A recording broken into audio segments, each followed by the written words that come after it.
Film की शुरुआत होती है सैम नाम के एक बंदे से जो ट्रेन में सफर कर रहा होता है। उसकी जिंदगी बिल्कुल भी ठीक नहीं चल रही होती। हर मोड़ पर उसे परेशानी का सामना करना पड़ता है। पता चलता है कि वो एक सुनसान रेगिस्तान जैसे शहर जा रहा है जहां उसे नई नौकरी शुरू करनी है। ट्रेन में वो अकेला बैठ के खाना खा रहा होता है और उसके सामने एक औरत बैठी होती है, साथ उसका बच्चा भी होता है। सैम उसके हालात देख के अपना खाना उसे दे देता है। अब जब वो स्टेशन पर उतरता है तो पूरी जगह खाली होती है। हालांकि कंपनी ने कहा था कि रिक नाम का एक बंदा होगा जो उसे लेने आएगा। सैम इधर उधर देखता है, फिर उसे कमरे में एक आदमी दिखाई देता है। सैम उससे बात करने की कोशिश करता है पर वो बंदा उसे इग्नोर कर देता है। सैम उससे पूछता है बाथरूम कहाँ है, तो वो बंदा बस इशारे से बता देता है। सैम को उस पर गुस्सा आता है पर वो चुप रहता है और वॉशरूम चला जाता है। फारिग होने के बाद बाहर से एक आदमी की आवाज आती है, जल्दी निकलो भाई, यहाँ पानी भी पैसों का है। असल में यही वो रिक है जो सैम को कंपनी तक पहुँचाने वाला है। सैम कहता है हो गया भाई, बस निकल रहा हूँ। अब दोनों गाड़ी में बैठते हैं और कंपनी की तरफ रवाना होते हैं। रास्ते में रिक बोलता है तुझे $300 देने होंगे ट्रैवल के। सैम चौंक के कहता है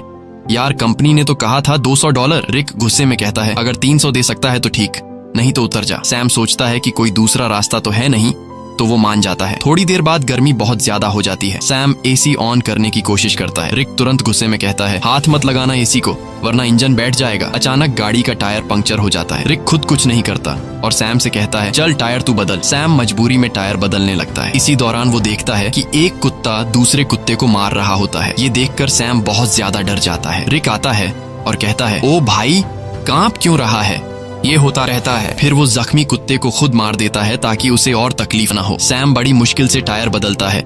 फिर दोनों वापस गाड़ी में बैठते हैं। रात को फ्यूल भरने के लिए गाड़ी रोकते हैं और वहीं रात गुजारने का प्लान बनाते हैं। दोनों लकड़ियां जमा करते हैं, आग जलाते हैं। रिक पूछता है तू इतनी दूर कंपनी क्यों जा रहा है। सैम कहता है यार जिंदगी बहुत मुश्किल चल रही है, मैं चाहता हूँ किसी का मोहताज न बनूं और मुझे यकीन है कि उस कंपनी में मुझे कोई अच्छी जॉब मिल जाएगी। रिक कहता है तू एक अच्छा इंसान है, लेकिन जिस जगह तू जा रहा है ना वहाँ सब खून चूस लेते हैं, सीधा बंदा वहाँ बचता नहीं। सैम कहता है चलो देखते हैं क्या होता है। अगले दिन फिर सफर शुरू होता है। अब सैम ड्राइव कर रहा होता है। रिक सो जाता है। गर्मी ज्यादा होने की वजह से सैम चुपके से एसी ऑन कर देता है। थोड़ी देर बाद इंजन बैठ जाता है। रिक जाग जाता है और सैम पर गुस्सा हो जाता है। ओ भाई मैंने तुझे कहा था ना एसी को मत छेड़। वो गुस्से से गाड़ी से बाहर निकल जाता है। सैम भी उतरता है और रिक से माफी मांगता है।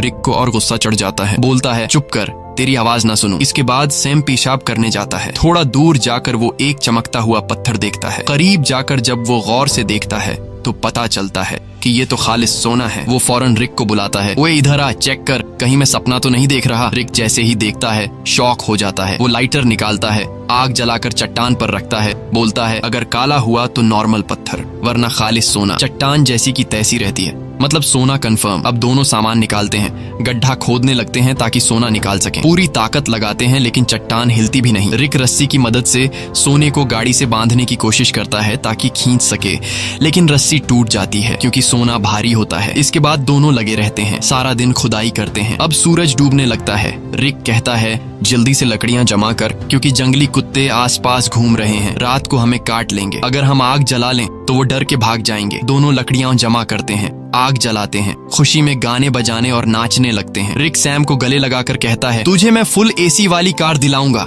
रात को वो लोग बैठकर प्लान बनाते हैं। रिक कहता है ये सोने की चट्टान बहुत बड़ी है, अगर हम महीनों भी खुदाई करते रहें तब भी इसे नहीं निकाल पाएंगे, इसलिए अब एक आदमी यहाँ चट्टान के पास रहेगा और दूसरा जाकर खुदाई की मशीन लेकर आएगा। सैम कहता है भाई तू जाकर ले आ, मैं चट्टान का ध्यान रखूंगा। रिक कहता है नहीं भाई तू जा, मैं चट्टान के पास बैठूंगा, ये रेगिस्तान है, हर तरफ जंगली जानवर हैं, तू ये बर्दाश्त नहीं कर पाएगा। सैम कहता है कोई बात नहीं, तू मेरी टेंशन मत ले, मैं सरवाइव कर लूंगा, तू वैसे भी चोर है, हो सकता है तू सोना लेकर भाग जाए, तुझ पे कैसे भरोसा करूं। रिक कहता है ठीक है भाई मैं जाता हूँ, तू सोने का ध्यान रखना। अगले दिन वो लोग राशन बांटते हैं। रिक सैम को एक सैटेलाइट फोन देता है ताकि दोनों आपस में कांटेक्ट में रहे। रिक कहता है मेरे एक दोस्त के पास खुदाई की मशीन है, वही लाऊंगा, बस दुआ कर गाड़ी रास्ते में खराब ना हो, मुझे वापस आने में 5 दिन लग सकते हैं। और फिर वह चला जाता है। सैम सोने पर मिट्टी डाल देता है ताकि अगर कोई इधर से गुजरे तो सोने को देख न सके। वो एक छोटा सा टेंट भी लगा लेता है चट्टान के पास और अपना सारा सामान उसके अंदर रख देता है। सूरज डूबने से पहले वो लकड़ियां इकट्ठा करता है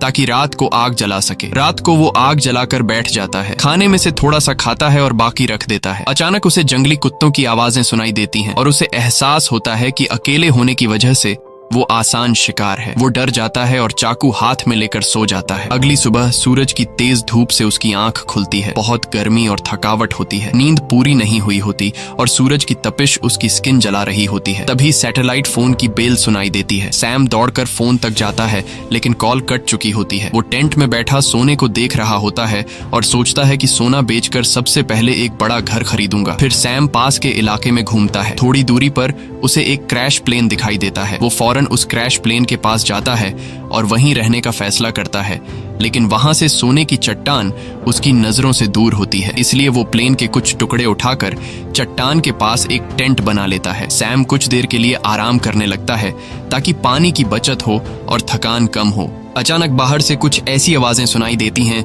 जैसे कोई सोने की चट्टान चोरी कर रहा हो। वो बाहर निकलता है लेकिन कुछ नहीं होता। चट्टान वैसे की वैसे होती है। वो चट्टान के पास बैठ जाता है। तभी उसे एक आइडिया आता है कि क्यों न चट्टान से एक सोने का टुकड़ा काट लिया जाए। सैम पत्थर उठाकर सोने को तोड़ने लगता है और वो सोने का एक बड़ा सा टुकड़ा तोड़ने में कामयाब हो जाता है और उस पर से मिट्टी साफ कर अपने पास रख लेता है। इसी दौरान रिक की कॉल आती है। सैम बोलता है, ओ भाई तू है कहाँ? सूरज ने मेरा हाल बुरा कर दिया है। रिक कहता है, यार इंजन खराब हो गया है, थोड़ा लेट हो जाऊंगा। सैम कहता है, जल्दी कर, प्यास से मर जाऊंगा। रिक कहता है, मुझे आने में थोड़े दिन और लगेंगे, और फोन काट देता है। रात को सैम आग के सामने बैठा होता है तो कुत्ते चारों तरफ से आवाजें निकालने लगते हैं। सैम को डर लगता है कि कहीं सब कुत्ते एक साथ हमला न कर दें। वो हाथ में जलती हुई लकड़ी पकड़ लेता है ताकि कुत्ते भाग जाएं। वो रात भर कुत्तों के डर से जागा रहता है। सुबह होती है, वो सोना चाहता है लेकिन सूरज ने उसकी खाल जला दी होती है। दर्द से वो सो नहीं पाता। वो पानी पीने जाता है लेकिन पानी भी बहुत कम बचा होता है। इतने में वो देखता है कि एक सांप उसकी तरफ आ रहा है। वो उसे मारने की कोशिश करता है ताकि खा सके, क्योंकि खाना भी लगभग खत्म हो चुका होता है। लेकिन सांप को मारते वक्त पानी की बोतल गिर जाती है और बस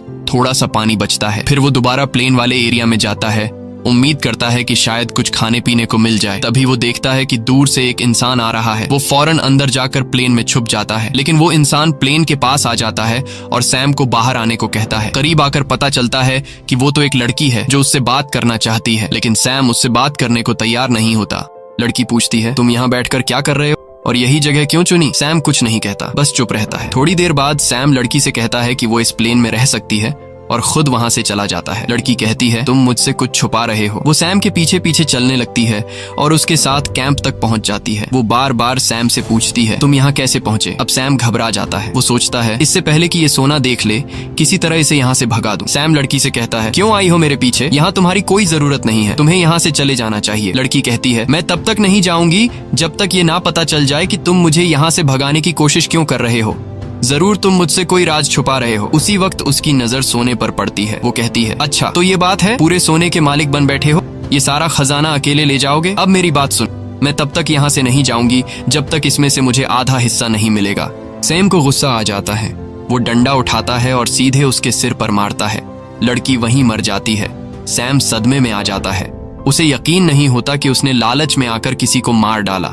फिर खुद को संभालता है, उसकी सारी कीमती चीजें उठाता है, एक गड्ढा खोदता है और उसकी लाश को दफन कर देता है। कुछ देर बाद वो देखता है कि एक कुत्ता आकर उस गड्ढे से लाश निकालने की कोशिश कर रहा है। सैम भाग कर आता है, कुत्ते को हटाता है, लाश बाहर निकालता है और आग लगा के बॉडी को जला देता है। अगले दिन उसकी आंख फोन की घंटी से खुलती है। सैम रिक से कहता है, ओ भाई तू कहाँ है? भूख से मेरी जान निकल रही है, अगर तू जल्दी नहीं आया तो मैं भूख और प्यास से मर जाऊंगा। रिक कहता है, सॉरी यार, मुझे पता है तू बहुत तकलीफ में है, मैं जल्दी आ रहा हूँ, बस ये जो खुदाई वाली मशीन है बहुत स्लो है, थोड़ा टाइम और लगेगा। सैम परेशान हो जाता है। भूख प्यास से उसकी हालत खराब है, ऊपर से डर कि कोई जंगली जानवर हमला न कर दे। कुछ देर बाद वो देखता है कि एक गाड़ी सड़क से जा रही है। वो सोचता है, क्यों ना सोने का एक टुकड़ा लेकर यहाँ से निकल जाऊं, लेकिन ज्यादा सोने की लालच ने उसे रोक लिया। वो चाहता तो सोने का एक टुकड़ा लेकर जा सकता था जिससे उसकी जिंदगी बदल सकती थी, लेकिन ज्यादा की चाह ने उसे यहीं रुकवा दिया। सैम शाम से पहले रात के लिए लकड़ियां इकट्ठा करता है, लेकिन अचानक एक बहुत तेज रेतीला तूफान आता है। वो टेंट की तरफ भागता है, लेकिन तूफान उसका टेंट उड़ा देता है। सैम जान बचाने के लिए इधर उधर भागता है, लेकिन तभी एक पेड़ उस पर गिर जाता है। तूफान रुकने के बाद सैम खुद को मिट्टी में दबा हुआ पाता है और एक लकड़ी का टुकड़ा उसके पेट के आर पार निकला होता है। पर सैम के मन में सोने की लालच इतनी भर चुकी थी कि वो पेट से लकड़ी निकालने के बजाय सीधे सोने की जगह की ओर जाता है। वो चारों तरफ सोने को ढूंढता है और आखिरकार एक टुकड़ा मिल ही जाता है। सैम खुशी से झूम उठता है। फिर वो अपने पेट से लकड़ी निकालता है और जख्म से बहुत खून निकलने लगता है। वो कपड़े का टुकड़ा लेकर जख्म बांधता है, लेकिन खून रुकता नहीं। मजबूरी में वो आग जलाकर एक डिब्बे का टुकड़ा गर्म करता है और जख्म पर लगाता है। इससे सैम को इतनी तकलीफ होती है कि वो बेहोश हो जाता है। थोड़ी देर बाद होश आता है। उसे हर तरफ वही लड़की दिखती है जिसे उसने मारा था। अब उसका दिमाग घूमने लगता है। उसे समझ नहीं आता कि ये सच है या फिर वहम। तभी फोन बजता है। रिक कॉल करता है। सैम चिल्लाता है, यार वो लड़की हर तरफ दिख रही है। रिक बोलता है, कौन सी लड़की? देख, किसी को सोने के बारे में पता न चले। अगर किसी को पता चल भी गया हो तो उसे मार डाल। लेकिन सैम की हालत इतनी खराब होती है कि वो किसी को मार तो क्या, अपने पैरों पर खड़ा भी नहीं हो सकता। वो जमीन पर रेंग रहा होता है। जवाब देने की भी हिम्मत नहीं होती। अचानक वही लड़की सामने खड़ी नजर आती है, लेकिन इस बार उसके चेहरे पर कोई जख्म नहीं होते। वो सैम को पानी पिलाती है और मदद करने को कहती है, लेकिन सैम सोने की लालच में इतना अंधा हो गया था कि वो मदद लेने से भी इनकार कर देता है। सैम डरते हुए कहता है, मैंने तुम्हें मार डाला था, दूर रहो। वो बोलती है, बस इतना बता दो, क्या मेरी जुड़वा बहन यहाँ से गुजरी है? तब सैम को यकीन हो जाता है कि ये वहम नहीं है, बल्कि ये उसी लड़की की बहन है जिसे उसने मारा था। सैम कहता है, नहीं, मैंने कुछ नहीं देखा, बस तुम यहाँ से चली जाओ। जिसके बाद वो लड़की वहाँ से चली जाती है। कुछ देर बाद जंगली कुत्ते उसके पास आने लगते हैं और उसे चारों तरफ से घेर लेते हैं। वो तुरंत रिक को फोन करता है। वो रिक से पूछता है कि तुम कहाँ हो, जल्दी आओ नहीं तो ये कुत्ते मुझे मार डालेंगे। वो रोने लगता है। रिक से रिक्वेस्ट करता है कि प्लीज जल्दी आ जाओ, मैं मरने वाला हूँ। रिक कहता है, रुक जा, मैं बस पहुंचने वाला हूँ। तभी अचानक कुत्ते हमला कर देते हैं।